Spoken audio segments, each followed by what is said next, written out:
Hello everyone, welcome to Krishna coaching centre. और हम करें यहाँ पे क्लास 11th की पॉलिटी। और यहाँ पे हमारा टॉपिक है कि पार्लियामेंट एग्जीक्यूटिव को कंट्रोल कैसे कर सकता है। अब देखिए भाई साहब, कुछ लोग कहेंगे तो टर्म ही सेम टू सेम है। पार्लियामेंट से ही तो एग्जीक्यूटिव बनते हैं और एग्जीक्यूटिव पार्लियामेंट का पार्ट होती है। तो भैया बहुत सारी चीजें ध्यान रखने की जरूरत है। एग्जीक्यूटिव कौन बेटा? जो कंसर्न मिनिस्ट्री है। एग्जीक्यूटिव कौन? जो ध्यान रख रहे हैं कि लेजिस्लेचर ने जो रूल बनाए वो ठीक से इम्प्लीमेंट हो रहे हैं नहीं। और पार्लियामेंट क्या है? पूरा ग्रुप। तो कई बार क्या होता है कि पूरे ग्रुप को, ये छोटे ग्रुप का ध्यान रखना पड़ता है। बहुत जरूरी है हमारे देश की जो डेमोक्रेसी है बरकरार रखने के लिए। अब पार्लियामेंट्री डेमोक्रेसी में जो एग्जीक्यूटिव है, ये ड्रॉ होता है उस पार्टी से या उस कोलिशन ऑफ पार्टी से जिसकी मेजोरिटी है लोकसभा में। भैया सही बात है, मैं मंत्रालय उसी को दूंगी ना जो मेरी पार्टी से बिलोंग कर रहा है, जिसकी मेजोरिटी है। किसी और को थोड़ी ना दे दूंगी। अब इट इज नॉट डिफिकल्ट कि एग्जीक्यूटिव के लिए कि वो एक्सरसाइज कर सके अनलिमिटेड पावर। मतलब कि उसके पास सपोर्ट है मेजोरिटी का, तो ऑब्वियस सी बात है कि वो अंधे तरीके से कुछ भी काम कर सकती है। ऐसी सिचुएशन में जो पार्लियामेंट्री डेमोक्रेसी है, हो सकता है वो कैबिनेट डिक्टेटरशिप बन जाए भाई। ऐसा कैबिनेट डिक्टेटरशिप जहाँ पे कैबिनेट लीड कर रही है हाउस को और हाउस बस फॉलो हो रहा है। बट ऐसा नहीं होता है। कब नहीं होता है? जब जो पार्लियामेंट है वो एक्टिव है, विजिलेंट, यानी कि बिल्कुल नजर रखे हुए हैं और रेगुलर सब चीज़ों पे चेक हो रहा है, चेकअप हो रहा है, इफेक्टिव चेकअप हो रहा है बहुत सारी चीज़ों का। सो बहुत सारे तरीके हैं जिन तरीकों के जरिए जो पार्लियामेंट है वो कंट्रोल कर सकती है एग्जीक्यूटिव को। बट जो बेसिक टू देम है उसमें ये है कि ठीक है जी, फ्रीडम हो लेजिस्लेचर का as a people representative to work, और सब काम फियरलेसली हो सके। अब उसके लिए ध्यान क्या रखा गया है कि नो एक्शन लिया जाता है किसी भी मेंबर के लिए। जो भी उसने लेजिस्लेचर में कोई भी बात कही है उसके खिलाफ आप कोई एक्शन नहीं ले सकते हो। इसको पार्लियामेंट्री प्रिविलेज बोला जाता है। अब जो प्रेजाइडिंग ऑफिसर होते हैं, जो प्रेसिडेंट होते हैं लेजिस्लेचर के, उनके पास फाइनल पावर्स होती है डिसाइड करने की matter of breach of privilege. कि हाँ भैया, जिस चीज के जिस मुद्दों पे लड़ाई चल रही है, जिस मुद्दों पे सब डिस्कशन चल रहा है, उसमें कौन जीता कौन हारा, ये डिसाइड कौन करेंगे? Presiding officers. बहुत सारी चीजें होती है इसके अंदर कि किस किस तरीके से वो कर सकते हैं। वो तरीके हम बाद में आराम से देखेंगे। अब जो मेन पर्पस है इन प्रिविलेजेस का वो क्या है कि जो मेंबर ऑफ लेजिस्लेचर हैं वो रिप्रेजेंट कर सके ठीक से पीपल को और एग्जीक्यूटिव पे इफेक्टिव कंट्रोल बना सकें। अब किस तरीके से कौन कौन से इंस्ट्रूमेंट कॉन्स्टिट्यूशन ने हमें दिए हैं जिसकी वजह से ये कंट्रोल जो है वो बरकरार रहता है। अब जो लेजिस्लेचर है पार्लियामेंट्री सिस्टम का, वो क्या इंश्योर कर सकता है? इंश्योर करता है कि जो एग्जीक्यूटिव अकाउंटेबिलिटी जो है वो पूरी तरीके से रहे सारे स्टेजेस पे।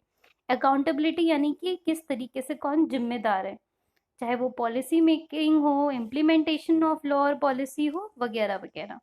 चार तरीके से कर सकता है, that is deliberation and discussion, approval और refusal of laws, financial control, या फिर नो कॉन्फिडेंस मोशन, DAFN। अब डेलिब्रेशन या डिस्कशन का क्या मतलब है कि जब भी कोई लॉ बनेगा, भैया ऐसा थोड़ी होता है कि हाँ जी ठीक है, लेजिस्लेचर ने ये कहा, ये लॉ बन गया, एग्जीक्यूटिव उसकी देखभाल कर रहा है। ना जी ना।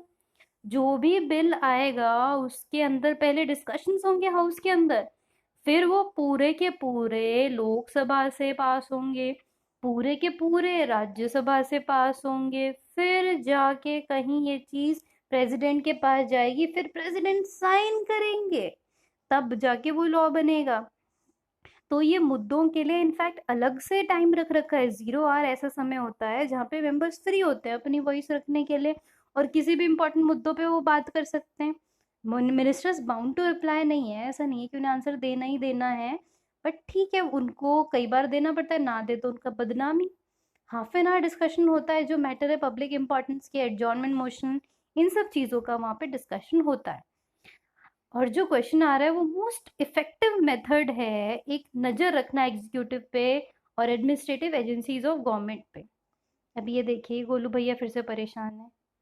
With so many sting operation or MP still free to speak anything। इतने सारे तबाही मचा के रख दी तूने एमपी के, जो भी जिंदगी है उसके, इतनी सारी तबाहियों के बाद, इतनी सारी चीजों के बाद, क्या मेंबर ऑफ पार्लियामेंट सच में सच में सारी बातें कर सकता है या नहीं कर सकता? हाय मैं तो बहुत परेशान हूँ, मैं तात्या बिच्छू का भाई हूँ। बेटा तू तो परेशान ही रहे, कोई दिक्कत नहीं है। ये बेटा ये अच्छा क्वेश्चन है वैसे, इसका आंसर आप चाहें तो अपने हिसाब से कुछ भी लिख सकते हैं बना के। अब दीदी भी परेशान है। मिनिस्टर भैया के लिए कितना डिफिकल्ट होना होता होगा ना। रोज रोज कोई भी बंदा कोई भी सवाल पूछ लेता है, ऐसा लगता है कि एग्जाम है। मेरा तो साल में एक बार एग्जाम देने में मौत आ जाता है। तो भैया इतनी तकड़ी जिम्मेदारी लिए बैठे हो, जवाबदेही तो किसकी होगी ना होगी। सो अब जो लोग हैं क्वेश्चन आवर के टाइम पे बहुत इंटरेस्टेड होते हैं, मैक्सिमम अटेंडेंस रिकॉर्ड की जाती है इस समय पे, क्योंकि उन्हें बहुत सारे मुद्दे डिस्कस करने होते हैं। भाई हमारा तो फेवरेट काम है मुद्दे डिस्कस करना। अब मोस्ट ऑफ द क्वेश्चन क्या एम करेंगे, अब देखो आपको क्या लगेगा, भाई कितने बढ़िया नेता हमारे मुद्दे उठा रहे हैं। भैया सब अपने फायदे की बात कर रहे हैं। वो क्यों मुद्दे उठाएंगे? ताकि उनकी मिनिस्ट्री को ज्यादा पैसा मिल सके, और वो ज्यादा पैसे का क्या करेंगे वो तो भैया अलग ही चीज है। वो तो हम डिस्कस कर ही नहीं सकते हैं यहाँ पे। तो उन्हें ज़्यादा पैसे चाहिए होते हैं, ये दिक्कत होती है। उनको सरकार को डिस्टर्ब करना होता है, ये दिक्कत होती है। जेन्युइन तो बहुत कम चीज़ें होती हैं, बट हाँ होती हैं, जेन्युइन चीज़ें भी होती हैं। इसको बनाया एक अच्छे मकसद से गया है, तो अच्छी चीज़ें भी ऑब्वियस सी बातें होगी। अब मोस्ट ऑफ द क्वेश्चन क्या एम करेंगे कि इंफॉर्मेशन ले सके गवर्नमेंट से, जो कि पब्लिक इंटरेस्ट के इशू में, जैसे कि प्राइस राइज कैसे हुआ, और फूड ग्रेन अवेलेबल है या नहीं है, वीकर सेक्शन रिप्रेजेंट हो रहा है या नहीं हो रहा, black market, bad marketing, riots, ये सब चीज़ें। बट भैया ये सब डिस्कशन करना थोड़ा मुश्किल हो जाता है, क्योंकि जब भी डिस्कशन होता है तो बहुत ही हीटेड अप एनवायरनमेंट हो जाता है। मतलब ये वो लोग हैं जो देश चला रहे हैं, इनको ठीक से डिस्कशन करना तो आ नहीं रहा होता है कुछ समय तक। खैर लेकिन हम क्या कह सकते हैं भाई इस बात पे। तो नॉर्मल डिस्कशन की बजाय मुद्दों में मतलब इतनी गर्मा गर्मी सी छा जाती है वहां पे, कि वहां पे सच में रेजिंग वॉइस का ऑप्शन ही ऐसा लगता है खत्म हो गया। सो एट द सेम टाइम जो उसके अलावा वो बहुत सारी पॉलिटिकल टेक्निक्स अपनाते हैं ताकि वो गवर्नमेंट से कंसेशन गेन कर सकें, और वगैरह वगैरह। एक तो ये तरीका है। फिर है approval and ratification of law. जो पार्लियामेंट कंट्रोल है, रेटिफिकेशन बहुत ज़रूरी है। कोई भी बिल जो है वो तो तभी बनेगा जब पार्लियामेंट से पास होगा। एक डिसिप्लिन एक फिक्स मेजोरिटी उसको मिलना चाहिए दोनों ही हाउसेस से, तब जाके वो लॉ बनेगा। जैसे आप ये देखिए, जो जनता पार्टी रूल था 1977 में, इंडिया का रूल था 2000 में। तो जो गवर्नमेंट थी, it will be force to make substantial concession to gain the approval of both the houses. तो दोनों ही पूरा कोशिश करेंगे। जैसे मनी बिल है, जैसे लोकपाल बिल था, वो फेल हो गया, नहीं बना। और जो प्रिवेंशन ऑफ टेररिज्म बिल है, वो दोनों रिजेक्ट हो गए राज्यसभा में, तो उनका लॉ ही नहीं बन पाया। तो बहुत पावर होती है भाई पार्लियामेंट के हाथ में। फिर फाइनेंशियल कंट्रोल। फाइनेंशियल कंट्रोल कैसा है, अगर हम अर्लियर देखें तो फाइनेंशियल रिसोर्सेज जो थी वो कौन पास करेगा, वो जब पार्लियामेंट पास करेगा तब जाके उनको बजट सेंक्शन होगा। जो preparation and presentation of the budget है for the approval of legislature, ये कॉन्स्टिट्यूशनल ऑब्लिगेशन है गवर्नमेंट का। यानी कि लेजिस्लेचर पहले चेक करेगा कि किस तरीके से ये पैसा कहाँ पे खर्च होने वाला है। ऑल्दो ठीक है, हर बार वो ओके कर ही देते हैं पार्लियामेंट, क्यों? क्योंकि मेजोरिटी की सरकार लेके ही वो पार्लियामेंट में आए हैं, तभी उनको वहाँ पे इतनी पावर मिल रही है। सो बिफोर ग्रांटिंग मनी, जो लोकसभा है वहाँ पे डिस्कशंस होंगे, और गवर्नमेंट से सवाल भी पूछा जा सकता है कि आपको ये पैसा ऐसे कैसे खर्च करना है, उसमें वो चेंजेस भी कर सकते हैं। ये केसेस इंक्वायर कर सकते हैं अगर मिसयूज ऑफ फंड्स का केस सामने आता है। और जो सीएजी होते हैं, कंट्रोलर एंड ऑडिटर जनरल, ये क्या करते हैं, ये एक तरीके से सरकारी खजाने की ऑडिटिंग करते हैं। कि ऑडिट का मतलब क्या है, चेक वेक करना कि हाँ भाई सही से काम हुआ है या नहीं है। और जो पब्लिक अकाउंट कमेटी है वो सब ये सब चेक करेगी, तो अगर कोई दिक्कत निकलती है तो कार्रवाई भी हो सकती है। फिर है नो कॉन्फिडेंस मोशन। ये तो बहुत ही पावरफुल काम है इसका। ये ऐसा वेपन है कि अगर आप किसी भी टाइम ये साबित कर दो कि लोकसभा में मेजॉरिटी नहीं है इस पार्टी की, तो वो पार्टी की सरकार उसी दिन धराशायी हो जाएगी। तो गवर्नमेंट को सपोर्ट होना चाहिए या कोलिशन ऑफ पार्टी का, ताकि मेजॉरिटी हो सके लोकसभा में। पर 1989 के बाद हमने देखा कि बहुत सारी ऐसी गवर्नमेंट है जिनको they were force to resign, क्योंकि कॉन्फिडेंस मोशन पास ही नहीं हुआ लोकसभा के अंदर। So parliament can effectively control the executive, और इंश्योर क्या करती है कि मोर रिस्पॉन्सिव गवर्नमेंट हो, ज़्यादा सही गवर्नमेंट हो। अब लास्ट 2 डिकेड्स में there is gradual decline in session of Lok Sabha एसएलए। मतलब अगर हम पिछले समय की बात करें तो बहुत कम हमने देखा है कि बड़े मुद्दे जो हैं इस टाइप से डिस्कस होते हैं, डिबेट्स होती है। और क्योंकि लोग सेशन बॉयकॉट कर रहे हैं, मेंबर ऑफ जो ओपोजिशन होता है वो हाउस छोड़ के चले जाते हैं डिस्कशन से। ये सारी चीज़ें, मतलब हाउस छोड़ के चले जाना डिस्कशन से, ये किस चीज़ का पार्ट माना गया कि वो अग्री नहीं हो रहे इस चीज़ से, इस टाइप से। तो ये देखिए बड़ा जोक सा है कि आप बताइए संसद छोड़ के क्यों जा रहे हैं। और रोल ऑफ स्पीकर क्या होता है कि वो चीज़ें क्वेश्चन, जैसे आपने देखा होगा कि अभी हम क्या देखते हैं कि मुद्दा कोई डिस्कस होता है, स्पीकर क्या कह रही होती है, अरे बैठ जाइए सबको बोलने का मौका मिलेगा। पर स्पीकर का रोल बहुत ही बड़ा होता है। कोई क्वेश्चन क्या है, इसका आंसर क्या होगा, जो एट लास्ट सब चीज़ें प्रिसाइड करना, सब ध्यान रखना, सब स्पीकर का काम होता है जी। अब ये क्वेश्चन है कि what do the committee of parliament do, parliament की कमेटी भाई करती क्या है। तो हमने देखा कि एक सिग्निफिकेंट फीचर क्या है लेजिस्लेटिव प्रोसेस का, कि एक कमेटी बनाई जाती है बहुत सारे पर्पस के लिए। इस कमेटी का क्या काम होता है, बहुत ही वाइटल रोल ये प्ले कर रही है, सिर्फ लॉ मेकिंग में ही नहीं, day to day business of the house में भी। सिंस जो पार्लियामेंट है ये कब मिलेगी, ओनली सेशंस के दौरान ही ये मिलती है। It has very limited time at its disposal, मतलब टाइम भी बहुत लिमिटेड ही होता है। और जो मेकिंग ऑफ लॉ है उसको बहुत इन डेप्थ स्टडी चाहिए। तो उस इन डेप्थ स्टडी के लिए डिफरेंट मिनिस्ट्रीज से और डिफरेंट लोगों से फिर एक कमेटी बनाई जाती है जो इन्वेस्टिगेट करेगी सब चीज़ को, कि कहीं कोई करप्शन तो नहीं है या उसके अलावा कोई दिक्कत तो नहीं है इस काम में। सो 1983 से जो इंडिया है उसने system of parliamentary standing committee का सिस्टम अडॉप्ट किया है, जिसमें 20 सच डिपार्टमेंटल रिलेटेड कमिटीज है, अब तो उससे भी ज़्यादा है। सो स्टैंडिंग कमेटी सुपरवाइज करेगी वर्क ऑफ वेरियस डिपार्टमेंट, उनका बजट देखेगी, एक्सपेंडिचर देखेगी, बिल्स देखेगी कि हाँ जी किस तरीके से bill they are coming up in the house relating to the department. और इन स्टैंडिंग कमेटी के अलावा भी जॉइंट पार्लियामेंट्री कमेटी भी बिठाई जाती है, जेपीसी बोला जाता है, कि हाँ जी अगर किसी जगह मुद्दों की डिस्कशन की उससे भी ज़्यादा ज़रूरत है तो वहाँ पे जेपीसी का ज़रूरत हो जाएगा for the purpose of investigating financial irregularities. और मेंबर जो इस कमेटीज़ के होते हैं उनको सेलेक्ट किया जाता है फ्रॉम बोथ द हाउसेस। अब जो ये कमेटी सिस्टम है ना, इसने रिड्यूस कर दिया है पार्लियामेंट का बर्डन। किस तरीके से रिड्यूस कर दिया है, क्योंकि भैया जो मेन मुद्दा है वो ये कमेटी डिस्कस कर रही है, तो कोई भी नेगेटिव पॉजिटिव पॉइंट आएंगे इस कमेटी के जरिए सामने आ जाएंगे। अब जो मेनी इंपॉर्टेंट बिल हैं उनको रेफर करा जाता है कमेटी को। जो पार्लियामेंट है उसने मेयरली अप्रूव किया है जो work done in committee with few occasional ऑल्ट्रेशंस।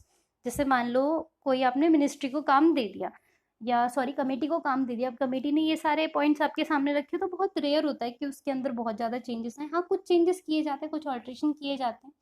अगर हम लीगली स्पीकिंग की बात करें तो कोई भी बिल लॉ नहीं बन पाएगा, नो बजट सेंक्शन हो पाएगा जब तक वो पार्लियामेंट से अप्रूव ना हो।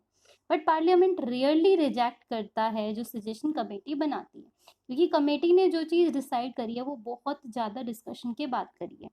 अब ये एनवी गार्गिल जी हैं, ये क्या कहते हैं, as far as the nature of legislature is concern it is such that there restriction only so far as procedure is concerned, but in substance there are no restriction, no limitation on the sovereignty of the legislature or the parliament। ये कह रहे हैं कि ठीक है bookish language में आपने इन मुद्दों पे इन जगहों पे रिस्ट्रिक्शन लगा रखी है, बट इन रियलिटी अगर बात करो तो कोई रिस्ट्रिक्शन नहीं है, मेजरली कोई रिस्ट्रिक्शन नहीं है। आप जैसे चाहो वैसे काम कर सकते हो, जो चाहे वो चीज़ कर सकते हो, बशर्ते, ये खैर इन्होंने बोला नहीं, पर बशर्ते क्या हो, मेजॉरिटी हो। अब देखो दीदी को फिर भी परेशानी है, दीदी क्या कह रही है, दीदी वैसे खड़ी कैसे इस पोजीशन में, I don't know. So the law makers too are subject to some laws, तो कह रहे हैं कि जो लॉ बनाते हैं उनके ऊपर भी कुछ लॉ लागू होते हैं। देखते हैं जी। So how does the parliament regulate itself, parliament अपने आप को कैसे रेगुलेट कर रही है। भैया पार्लियामेंट के पास इतनी बड़ी जिम्मेदारी है, उसको पूरा देश का कानून वानून सब देखना है, सब चीज़ करनी है, तो अपने आप को कैसे मैनेज करेगी। तो पार्लियामेंट को डिबेटिंग फोरम बोला जाता है। सो इट इज़ दो कि जो डिबेट्स होती है जो पार्लियामेंट परफॉर्म करेगी बहुत ही इंपॉर्टेंट फंक्शंस पे।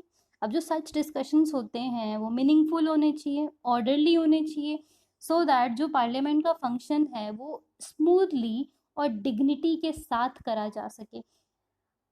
वैसे है तो ये किताबी बात है कि स्मूथली और डिग्निटी के साथ हो। हमने बहुत ही नेगेटिव तरीके से ही पार्लियामेंट को टीवी पे देखा है, बट इतना नेगेटिव नहीं है चीज़। इतना नेगेटिव होता ना तो हम सरवाइव नहीं कर पाते। मोस्टली दिक्कत क्या है हमारे न्यूज़ चैनल्स की कि हम सब चीज़ रॉन्ग देख रहे हैं, हम सही चीज़ बहुत रेयर देख रहे हैं। सो जो कॉन्स्टिट्यूशन है इटसेल्फ उसने कुछ प्रोविजंस बनाए हैं ताकि स्मूथ कंडक्ट हो सके बिजनेस का। जो प्रिजाइडिंग ऑफिसर्स होते हैं लेजिस्लेचर की, ये फाइनल अथॉरिटी होते हैं इन matter of regulating the business of legislature. जो प्रिसाइडिंग ऑफिसर हैं, जो प्रेसिडेंट्स हैं उनके, वही डिसाइड करेंगे कि हाँ फाइनली क्या काम करना है। वो कोई चीज़ कह सकें कि आज रद्द हो गई तो रद्द हो गई, दुनिया की कोई ताकत फिर उसको स्टार्ट नहीं कर सकती। अब देखिए ये these MPs are not walking out, they are thrown out by the speaker. तो देखिए कुछ आपने अभी देखा कि कुछ मिनिस्टर्स वॉकआउट कर जाते हैं, उनको मुद्दा ही पसंद नहीं आ रहा होता है, बट वॉकआउट के अलावा थ्रोन आउट भी हो जाते हैं। जैसे क्लास से निकाल दिए जाते हैं ना, बच्चे ज़्यादा परेशान करते हैं, निकल जाओ क्लास से, ऐसे ही स्पीकर कुछ एमपीज को भी निकाल सकते हैं कि ये भाई वॉकआउट नहीं आउट किए गए हैं। बहुत बढ़िया पेंटिंग बनाई गई है ये। अब गोलू भैया ये तलवार लेके पता नहीं कहाँ जा रहे हैं, कह रहे हैं कि I don't understand why the change parties, do they often come back to the party they were once left. कह रहे हैं कि जी ठीक है, जो कुछ मिनिस्टर्स आपने सुने होंगे वो पार्टी चेंज कर लेते हैं, मतलब दूसरे को मेजोरिटी देने के लिए आप अपनी पार्टी बदल के दूसरे में जा रहे हो। ऑल्दो ये इलीगल ठहराया गया है, बट कुछ केसेस में ये लीगल भी हो सकता है। तो गोलू भैया परेशान है कि लोग पार्टी चेंज क्यों करते हैं, भाई रीज़न क्या है इसका। तो बड़े ये सारे मुद्दे होते हैं, खैर इसमें क्या हम वो बातें करें। सो देर इज़ वन मोर वे जिसमें प्रिसाइडिंग ऑफिसर कंट्रोल कर सकता है बिहेवियर ऑफ द मेंबर। आपने एंटी डेफिक्शन लॉ के बारे में पढ़ा होगा, अब नहीं पढ़ा तो कोई दिक्कत नहीं। अब एंटी डिफेक्शन लॉ क्या कहता है कि in some cases you can not change your party, you can not change your political party. आपने नेगेटिव तरीके से कई मूवी में देखा होगा कि एमएलए खरीद लिए उन्होंने, अब एमएलए खरीद के उन्होंने अपनी जो थी पार्टी बना ली, ये सब चीज़ें हो गई। तो कुछ जगह ये लीगल है, मतलब खरीदना लीगल नहीं है, पार्टी चेंज करना लीगल है, कुछ जगह नहीं है। तो एंटी डिफेक्शन यही कहता है कि आप इस तरीके से पार्टी चेंज नहीं कर सकते। क्या मुद्दा है हम देखते हैं आगे। तो most of the members of the legislatures वो इलेक्ट होते हैं on the ticket of some political party. Obvious सी बात है कि इंडिपेंडेंट इलेक्शन बहुत कम लोग लड़ते हैं, जो लड़ते हैं किसी न किसी पार्टी के नाम से लड़ते हैं। क्या होगा अगर वो सोचें कि वो पार्टी को लीव कर दें। बहुत सारे साल तक इंडिपेंडेंस के बाद ये जो इशू था ये अनरिजॉल्व था, इसका कोई समाधान ही नहीं मिल रहा था। उसके बाद एक अग्रीमेंट आता है अमंग द पार्टी कि जो लेजिस्लेचर है जो इलेक्ट हुआ है पार्टी के टिकट से, must be restricted from defecting to another party. यानी कि अगर मैं बीजेपी से सेलेक्ट होके एमएलए बन रही हूँ तो मैं एमएलए बनने के बाद वो पार्टी छोड़ के कांग्रेस का पार्ट नहीं बन सकती, फिर तो मैं कांग्रेस की एमएलए कहलाऊंगी। बट जीता कौन था, बीजेपी का मेंबर। तो इस चीज़ों पर रोक लगाई गई। एक अमेंडमेंट हुआ कॉन्स्टिट्यूशन में, 52nd अमेंडमेंट एक्ट इन 1985, इसको एंटी डिफेक्शन अमेंडमेंट बोला जाता है। This has also been subsequently modified by 91st amendment. उसके बाद 91st अमेंडमेंट आता है, ये भी इंपॉर्टेंट है, जिसके अंदर एंटी डिफेक्शन लॉ के बारे में ही थोड़ा थोड़ा बढ़ाया गया था। अब जो प्रिजाइडिंग ऑफिसर होते हैं हाउस के, वो अथॉरिटी हैं जो फाइनल डिसीजन लेते हैं सारे केसेस का। अगर उनको प्रूव कर दिया कि मेंबर हैज डिफेक्टेड, तो फिर जो सच मेंबर है वो membership of the house lose हो जाएगा। लेकिन अगर आप उनको साबित नहीं कर पाए कि दिस मेंबर इज डिफेक्टेड, तो देन वेरी ऑब्वियसली वो पार्लियामेंट का हिस्सा ही रहेंगे। समझ रहे हैं आप बात को। यानी कि जो प्रिजाइडिंग ऑफिसर है उनके सामने आपको साबित करना पड़ेगा ये चीज। अब देखिए भैया बात उसी की सही जो पैसे वाला, most of the cases में। So besides, such a person is also disqualified from holding any political office। एक तो मेंबरशिप से गया, दूसरा उसको कोई मिनिस्टर भी नहीं बन सकता। अब देखिए अब आप कहेंगे जी कि अगर एमएलए नहीं है तो मिनिस्टर कैसे बनेगा, एमपी नहीं है मिनिस्टर कैसे बनेगा। तो बेटा 6 महीने वाला केस हमने देखा था कि 6 मंथ तक वो बन सकता है। बीच में अगर वो पार्टी मेंबर बन जाता है, वो एमपी बन जाता है, एमएलए बन जाता है, तो फिर वो कंटिन्यू रहेगा, नहीं तो उसको रिजाइन करना पड़ेगा। अब व्हाट इज डिफेक्शन, डिफेक्शन होता क्या है। If a member remains absent in the house, जब आस्क किया जाए पार्टी के द्वारा, पार्टी लीडरशिप के द्वारा कि वो प्रेजेंट रहे और वोट करे against the instruction of party, या देखो या तो प्रेजेंट नहीं है, पहला केस। दूसरा अपनी पार्टी के अगेंस्ट ही वोट कर रहा है, तीसरा वॉलंटरी लीव करा है, मेंबरशिप ऑफ द पार्टी। इन तीनों केस को क्या बोला जाता है? डिफेक्शन। अब एक्सपीरियंस है पास्ट 20 ईयर्स का, वो क्या शो करता है कि एंटी डिफेक्शन अमेंडमेंट वो एक्चुअली में डिफेक्शन से नहीं कर पा रहे हैं। लोग डिफेक्शंस कर रहे हैं बट पकड़ में नहीं आ रहे हैं। बट इसने ठीक है एडिशनल पावर दे दी पार्टी लीडरशिप को और प्रिसाइडिंग ऑफिसर को कि वो सब चीज़ें चूज कर सकें। तो अब इस चैप्टर का कंक्लूजन क्या कह सकता है कि क्या आपने कभी लाइव प्रोसीडिंग देखी है पार्लियामेंट की? आप क्या देखोगे कि rainbow colourful dresses symbolising different regions of the country. अलग अलग लोग हैं, अलग अलग रीजन्स को सिंबलाइज कर रहे हैं। मेंबर्स स्पीक डिफरेंट लैंग्वेजेस, अलग अलग लैंग्वेजेस बोलते हैं। बहुत सारी कास्ट से बिलोंग करते हैं, बहुत सारे रिलीजन से बिलोंग करते हैं, सेक्ट्स से बिलोंग करते हैं। कई बार वो बिटरली फाइट भी करते हैं। बहुत बार ऐसा लगता है कि ये भाई टाइम और मनी वेस्ट कर रहे हैं नेशन का। बस हमने इस चैप्टर में क्या देखा कि लेकिन बहुत सारी पॉजिटिव चीज़ें भी है, बहुत सारी ऐसी पावर हैं जिससे उन्होंने डेमोक्रेसी पे कंट्रोल कर रखा है। वो एक्सप्रेस कर सकते हैं interest of various sections of the society के वेरियस सेक्शन को। ऑन अकाउंट ऑफ कंपोजिशन जो लेजिस्लेचर है वो मोस्ट रिप्रेजेंटेटिव होती है। क्यों? क्योंकि उसके अंदर डाइवर्स सोशल बैकग्राउंड के लोग आते हैं और जो रिस्पॉन्सिबल होते हैं और रिस्पॉन्सिव भी होते हैं पीपल के एक्सपेक्टेशन के। अगर पार्लियामेंट्री डेमोक्रेसी में हम बात करें तो एक बॉडी है representing the wishes of people, ये ऑक्यूपाई कर रही है high position of power of responsibility. So जो पॉलिटिकल पोटेंशियल है वो पार्लियामेंट का वो कहाँ पे लाई कर रहा है? पार्लियामेंट में ही लाई कर रहा है। तो this was all about this chapter. अपने अगले वीडियो में हम स्टार्ट करेंगे हमारा next chapter that is judiciary. तब तक के लिए आपको कोई भी कंफ्यूजन या क्वेरी है तो आप हमसे कमेंट सेक्शन में पूछ सकते हैं। I will try to answer each and every query as soon as possible. So thank you so much. Meet you all in my next video. Thank you.